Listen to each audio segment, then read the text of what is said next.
Breaking news that's sending shockwaves across the entire United Kingdom. Just moments ago, reports emerged that Prime Minister Keir Starmer has been removed from Parliament in scenes of absolute chaos. The House of Commons descended into mayhem as security forces moved in. Protesters flooded the streets of Westminster and the government appears to be in complete freefall. This isn't a drill.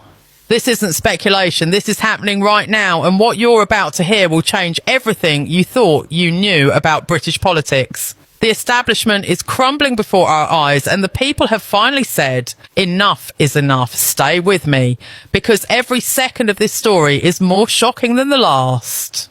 The scenes coming out of Westminster right now are absolutely unprecedented in modern British history. At approximately 1 hour ago, chaos erupted inside the House of Commons during what was supposed to be a routine parliamentary session. Eyewitnesses report that a coalition of opposition MPs, backed by members of Starmer's own Labour Party, initiated an emergency motion that nobody saw coming. The motion called for the immediate suspension of the Prime Minister from Parliament, citing gross misconduct and a complete betrayal of the British people. What happened next was nothing short of extraordinary. The Speaker of the House, under immense pressure from all sides, was forced to acknowledge the motion. The chamber erupted into scenes of absolute pandemonium.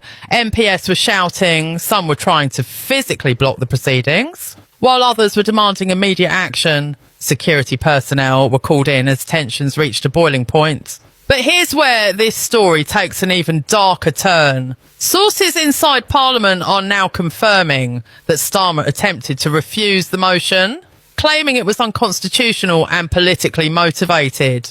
He stood at the dispatch box, visibly shaken, as the entire chamber turned against him. One by one, MPs from his own party stood up and denounced his leadership.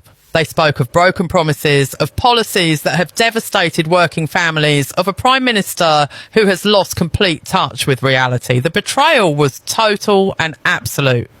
These weren't just political opponents attacking him. These were people who had stood beside him, who had campaigned for him, who had believed in him, and now they were tearing him down in front of the entire nation. The vote was called, and what followed will go down in history. In a stunning display of cross-party unity, the motion passed with an overwhelming majority. The numbers were devastating. Even members of Starmer's inner circle voted against him.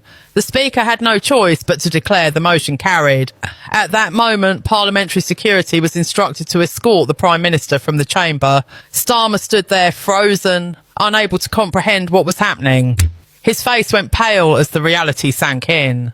The man who had promised to restore integrity to British politics was being forcibly removed from the very institution he swore to serve. Security officers approached him cautiously, and after a tense standoff that felt like an eternity, Starmer finally began to walk. But he wasn't walking out with dignity. He was being removed in disgrace, and the entire world was watching. Outside Parliament, the situation was rapidly spiralling out of control. Thousands upon thousands of protesters had gathered in Parliament Square, and their numbers were growing by the minute. These weren't your typical organised demonstrations. This was a spontaneous eruption of public anger that had been building for months. People were chanting, demanding justice, demanding accountability, demanding change. Barriers were being pushed aside.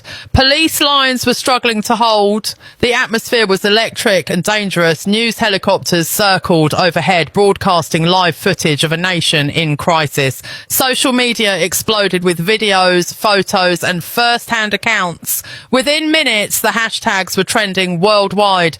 Britain was erupting, and there was no stopping it now. What makes this even more shocking is how quickly everything collapsed. Just this morning, Starmer was still Prime Minister, still making decisions, still pretending everything was under control. His government had been plagued by scandal after scandal, crisis after crisis. The economy was in shambles. Public services were collapsing. Trust in government had hit record lows. But nobody expected this. Nobody predicted that the entire system would turn on him so suddenly and so completely.